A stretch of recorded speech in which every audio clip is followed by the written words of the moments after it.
meu nome é Kimberly Fernandes e hoje iremos debater sobre Fortaleza como cidade criativa e seus impactos no desenvolvimento da cidade.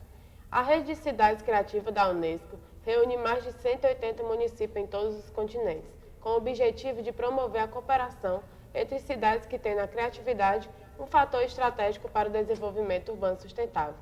8 cidades brasileiras já integram a rede: Belém do Pará, Florianópolis, Paraty, no Rio de Janeiro, no campo da gastronomia, Brasília e Curitiba, em design, João Pessoa, em artesanato e artes folclóricas, Salvador, na música e Santos, no cinema.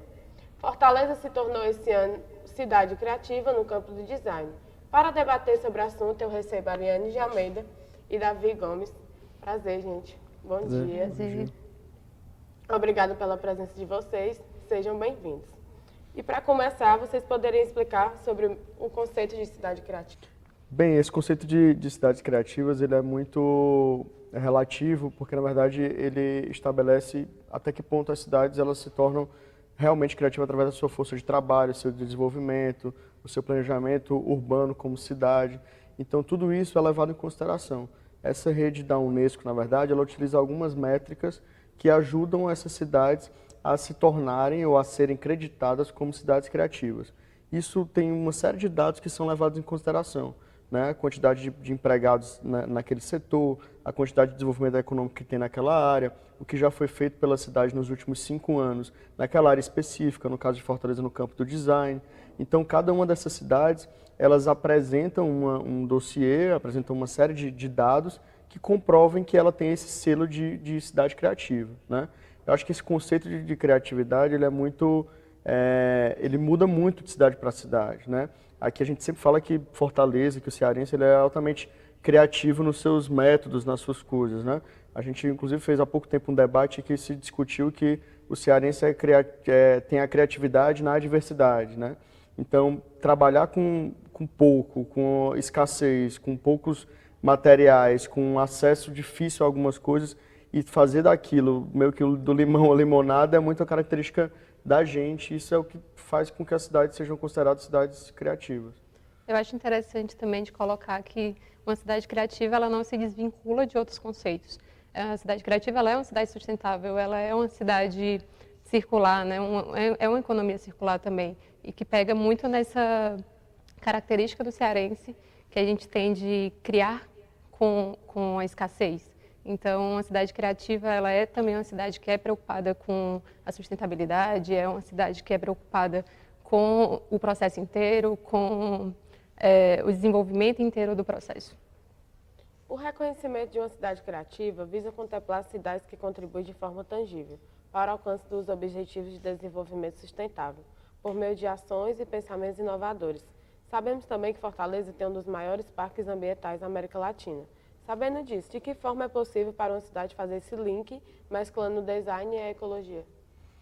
Eu acho que isso é um grande desafio, na verdade. Assim, eu acho que para o poder público, né, tanto Estado quanto Prefeitura, é como saber lidar com essas diferentes formas de criatividade, como se preserva realmente o meio ambiente. Eu acho que a cidade hoje vive uma discussão muito forte sobre uma série de obras que estão em curso na cidade, né, sobre até que ponto a interferência humana afeta ou não o desenvolvimento das cidades. E eu acho que isso é um desafio. Eu acho que, de certa forma, a sociedade civil tem que se articular, tem que realmente cobrar certos posicionamentos, realmente ver o que realmente está sendo feito de fato, se as pessoas estão sendo escutadas. Eu acho que tem, certamente, quando alguns desses projetos de desenvolvimento são pensados, muitas vezes eles não são pensados no vetor da própria sustentabilidade ambiental, né?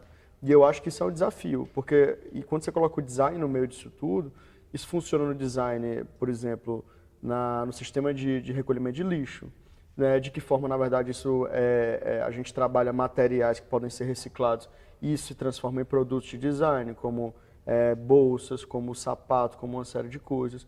E dentro da cidade, essa questão de pensar no design urbano, né? Isso é um questionamento muito forte. Até que ponto a gente se desenha uma cidade sem mudar o seu desenho natural, né? E eu acho que assim, a gente tem, pelo menos em Fortaleza, uma cidade que não foi muito planejada ao longo dos anos. A cidade foi crescendo, né, de forma muito grande. Um dado dessa semana mostrou que Fortaleza foi a cidade do Nordeste que teve mais crescimento populacional nos últimos 20 anos.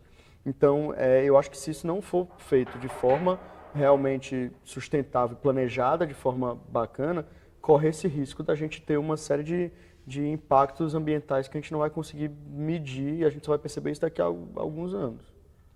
O que eu acho interessante é tirar o design desse campo da produção do artefato, porque a gente vai falar sobre design e a gente pensa na bolsa, no sapato, e que é importante a gente falar sobre isso e como que essa cadeia ela se dá mais sustentável ou de maneira mais amigável com o meio ambiente. Mas o design ele também é capaz de mexer nessas outras estruturas. Então, Fortaleza como uma cidade do design é começar a pensar como que o design ele pode atuar no desenho urbano, como é que ele pode atuar no sistema de alimentação de água, de recolhimento de lixo. E aí eu acho que é a parte mais potente do próprio design, do próprio link disso com o impacto na cidade. Como que a gente usa o design, as ferramentas do design para contribuir para um desenvolvimento de fato urbano que seja alinhado com a população, né? Já pensando no design voltado para o usuário, como que a gente coloca a população no centro desse processo e transforma essas outras cadeias, né? Transforma abastecimento, transforma, enfim, os serviços urbanos públicos também. Né? Ariane, você é engenheira de produção, né, da Universidade Federal do Ceará, mas fez curso no IED, né, de São Paulo. Tem uma pergunta aqui para ti. São Paulo foi alvo da marginalização da arte urbana com um dos planos do prefeito João Dória, o Cidade Linda. Esse plano transformou um dos maiores murais de arte urbana da América Latina em um grande muro cinza. Analisando essa situação e trazendo essa discussão aqui, qual a importância da arte urbana para a cidade? Eu acho que é uma manifestação pura da cidade, a arte urbana. Então, quando a gente começa a falar sobre uma cidade criativa, a gente tem que começar a valorizar a criatividade e os processos de criação. Então, como que a gente vai falar sobre criatividade, sobre desenvolvimento criativo, se a gente corta essas manifestações? Não existe, assim. Então, eu acho, inclusive, um desafio, porque se a gente começa a falar de Fortaleza como cidade criativa, a gente tem que colocar dificuldades do próprio processo criativo. Então, o tempo de produção ele é maior, maior aceitação de falha, são próprios do processo criativo e que isso deve ser inserido também na cidade, né? Deve ser transformado na cidade. Eu acho a arte urbana incrível, assim, sou fã. Eu acho que Fortaleza é super potente também nesse segmento. O que a gente pode fazer é não copiar o João Dória. Davi, mesmo premiada por suas transformações da mobilidade urbana, Fortaleza ainda é alvo de críticas entre os cidadãos, como o autoatendimento nos ônibus, né? E recentemente a expansão do aterro da Beira-Mar. Quais os maiores desafios de Fortaleza ter nos próximos anos para tornar uma cidade criativa do design? Gente, o Davi ele é presidente do Instituto Iracema e mestre em design e estratégias de comunicação.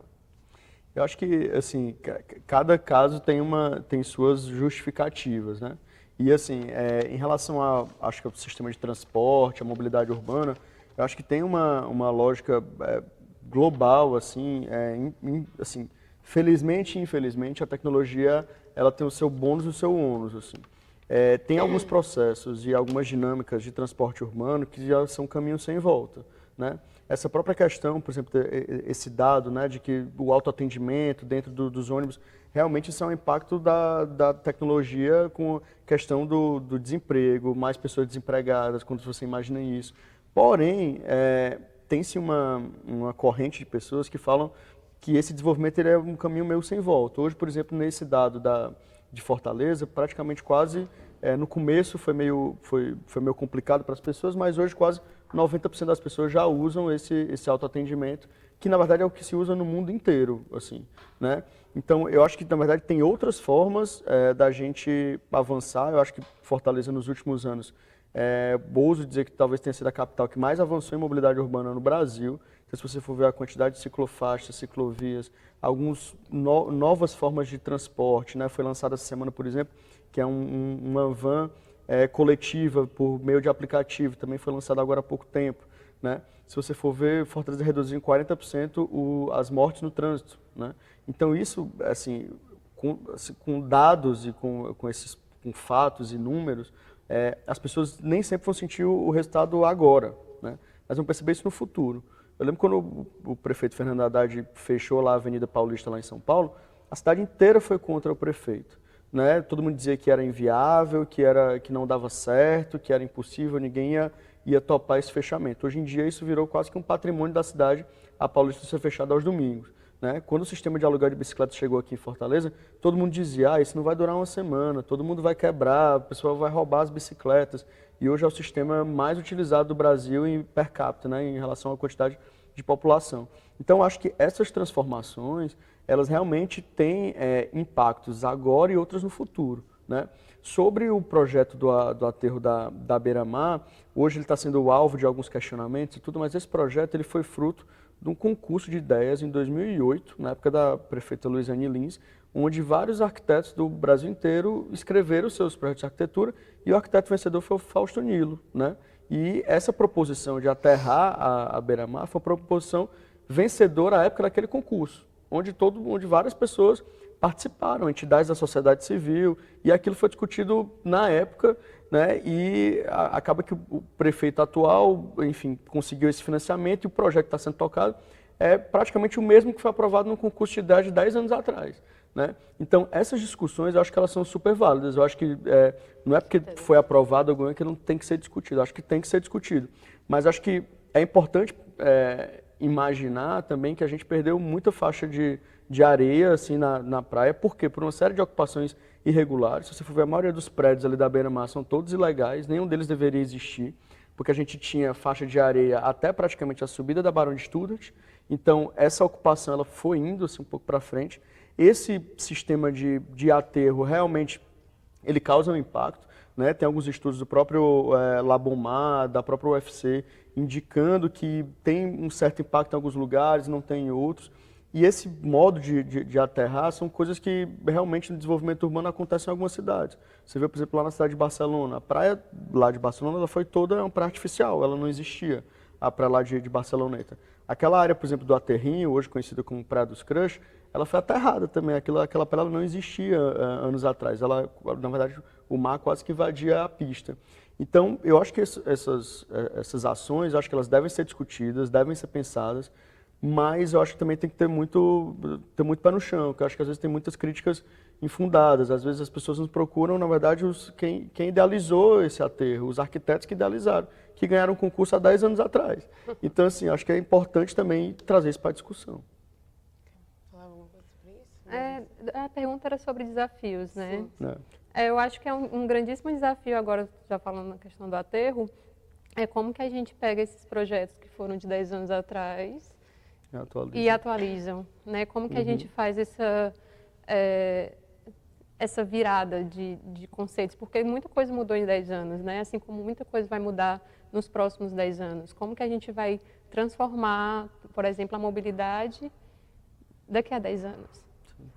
Então, eu acho que o grande desafio, inclusive em questão de design, é como é que a gente vai tornar essa cidade propícia a experimentos. Como é que a gente vai fazer com que... vamos testar aqui um autoatendimento, né? Funcionou ou não funcionou? Se funcionou, vamos manter? Se não funcionou, o que vamos mudar? Então, ter esse caráter de experimento dentro da cidade, como que a gente vai fazer isso?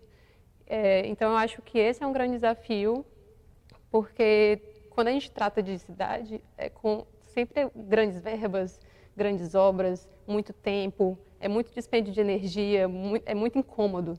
Então, como que a gente vai tratar disso sem ser pesante assim, para a população e, ao mesmo tempo, a gente consiga ter resultados eficientes, né? Estamos de volta falando sobre cidade criativa em Fortaleza.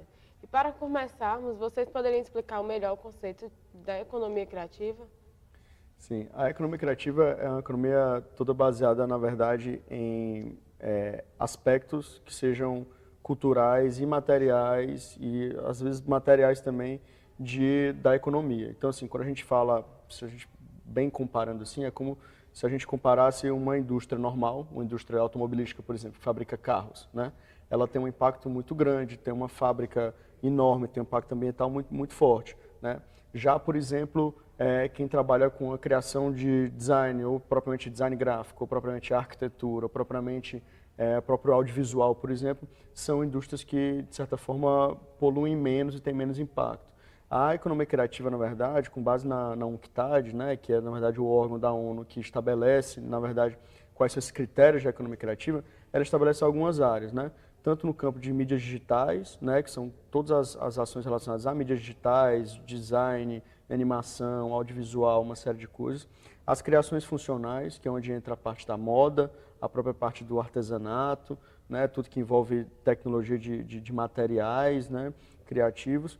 E também, quando você pensa na economia criativa, aquilo é tudo aquilo que, primeiro, é menos poluente, né, causa um impacto e tem uma originalidade no processo que é muito específico daquilo. Então é muito diferente de você comprar, por exemplo, uma marca de uma roupa que é uma fast fashion da vida, uma C&A, Renner, etc., em que ela fabrica a mesma peça 500 mil vezes, né? É muito diferente de uma marca, por exemplo, local, seja uma Catarina Mina, uma outra marca de artesanato, em que ela faz aquele processo individualmente e aquilo tem um valor agregado, que é não só esse valor da quantidade, mas o valor original daquele processo. Então, quando você pensa, por exemplo, um artista urbano, né, um grafiteiro, por exemplo, né, ele tem um processo criativo muito forte dentro daquilo. É diferente de um pintor de parede. O pintor de parede, ele pega a tinta lá da Souvenir e vai pintar uma parede cinza ou azul, e aquela parede cinza ou azul tem nas casas de milhões de pessoas. O grafiteiro, ele faz aquela arte, aquilo vira único, né, naquele local, então aquilo tem um quê de criatividade. Então a economia criativa é toda essa economia, esse recurso que gira dentro dessas indústrias criativas, né, dentro dessas atividades e dentro dessas ações que têm o seu quê de originalidade e que, de certa forma, impactam menos, né, no meio ambiente. A gente fala que chama que é a economia laranja, né? Que a laranja tem muito a ver com inovação. Então, a economia criativa, ela é exatamente isso, é você pegar tudo aquilo que não é feito em tão larga escala, né, e que tem um quê de originalidade nesse processo. Ariane, é fato que uma economia pode se sustentar apenas com traços culturais e intelectuais de um povo? Não.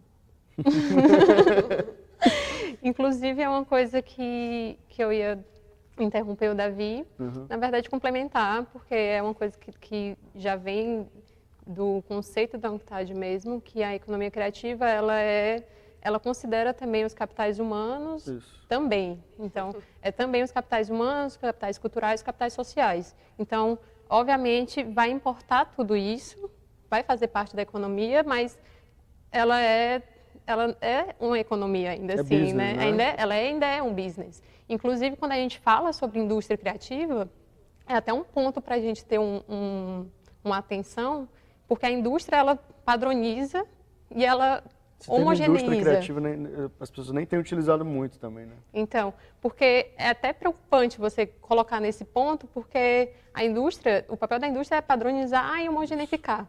Então, se você coloca isso dentro da cultura, você, na verdade, está indo no caminho errado, né? Porque a cultura, ela é para ser diversa, né? Então, a economia criativa, ela é para ser diversa. Mas, ainda assim, ela tem que sustentar. Ela precisa se sustentar. E, na verdade, o que está acontecendo é que a indústria está vendo o valor que tem dentro da criatividade. Então, ela está se apropriando disso. Aí, na verdade, nós somos geradores de valor.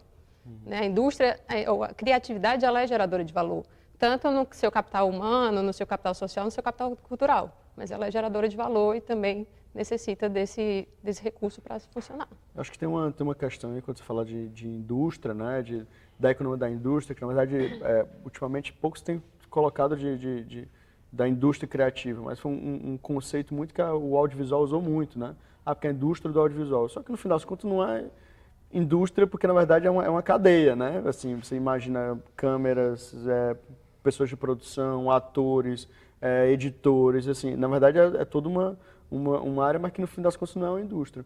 Acho que isso que você falou, Ariane, é uma preocupação grande, assim, em relação a transformar esses processos, tornar tudo isso muito original. Então, quando você vê, vou dar um exemplo, uma marca de fast food, em que ela lança uma série de sanduíches que são originals, né? E tudo.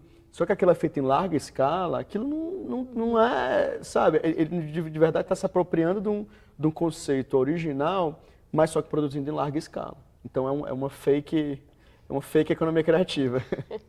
E tanto não se sustenta, na verdade, quando você for ver o Masterplan, que foi para a candidatura de Fortaleza, ele é encabeçado pela FIEC e pelo SEBRAE. Então, é um plano econômico. Sim. Entende? Então, perpassa aí a questão da renda, do dinheiro. Então, não vê também a economia criativa como uma coisa de vamos produzir, vai ser lindo, vamos ser todos artistas vivendo, sei lá, do que a natureza nos dá. Na verdade, é como trazer recursos e fomento para esse tipo de atividade que é baseado na criatividade. E hoje, na verdade, isso, se você for imaginar, a diferença que você vê, que hoje se fala também de economia da cultura, né? Economia criativa, economia da cultura. Tudo isso, na verdade, é entender que essas coisas têm valor. Como você falou, ninguém vive de luz, assim, entendeu?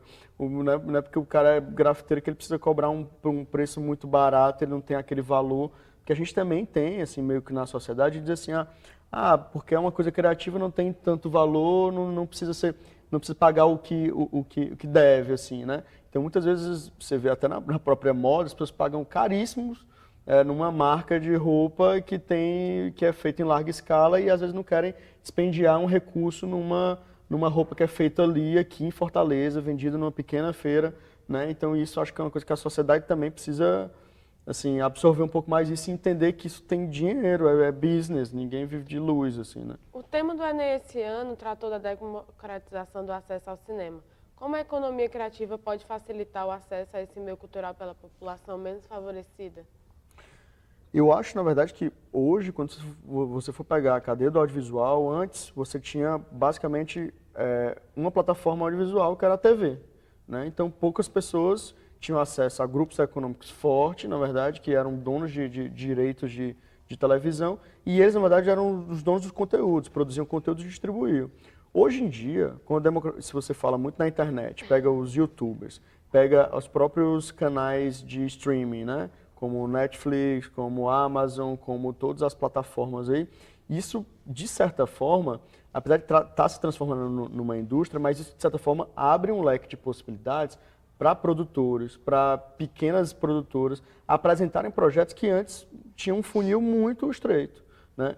Então, de que forma isso democratiza? Hoje você consegue ter canais no YouTube, por exemplo, que você tem canais no YouTube só de filmes brasileiros. Você consegue assistir esses filmes e não precisa ser numa TV, num cinema, na tela, você às vezes dentro do ônibus assistindo ali, se você tem um 3G, algo do tipo, aquilo acontece, né? Tem um projeto, inclusive, da prefeitura lançado há pouco tempo, que é o cinema nos terminais, né? Que é levar umas salas de cinema dentro dos terminais de ônibus. Os terminais de ônibus hoje movimentam mais de 1.200.000 pessoas por dia, né? Então, imaginar que essas pessoas hoje, o acesso ao cinema na tela, ele é muito caro. Você vai num cinema, num shopping, você basicamente não tem mais na cidade cinemas de rua e cinemas públicos. Hoje você tem o Cine São Luís, o Dragão do Mar, que não são gratuitos. Você paga um valor mais barato, mas você ainda paga, né? Mas é muito caro o acesso ao cinema. Então, esse projeto ele vem muito nesse sentido também, né? De fazer com que as pessoas, de repente, no final de semana, possam levar as famílias, elas vão com o próprio cartão do bilhete único, o mesmo cartão que elas usam para entrar no ônibus, elas vão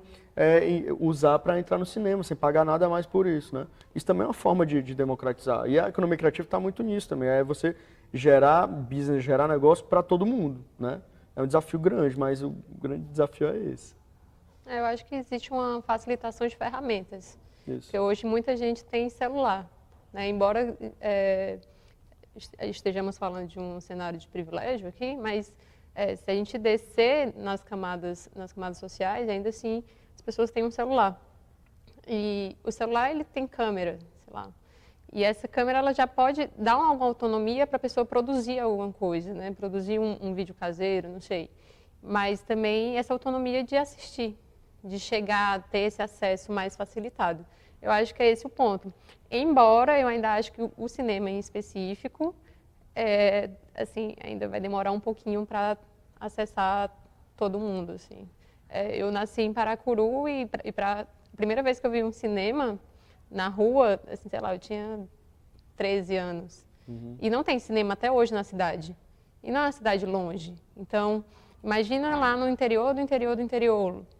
Realmente, o acesso, ele não é assim tão fácil. Mas eu acredito que a tecnologia, ela ajudou um pouquinho nesse quesito de tanto de trazer esses outros conteúdos, quanto também de dar autonomia de produção. A gente fica por aqui. Gostaria de agradecer o Davi Gomes. Obrigado pela presença. E a Ariane de Almeida, gente. Obrigada. A gente fica por aqui.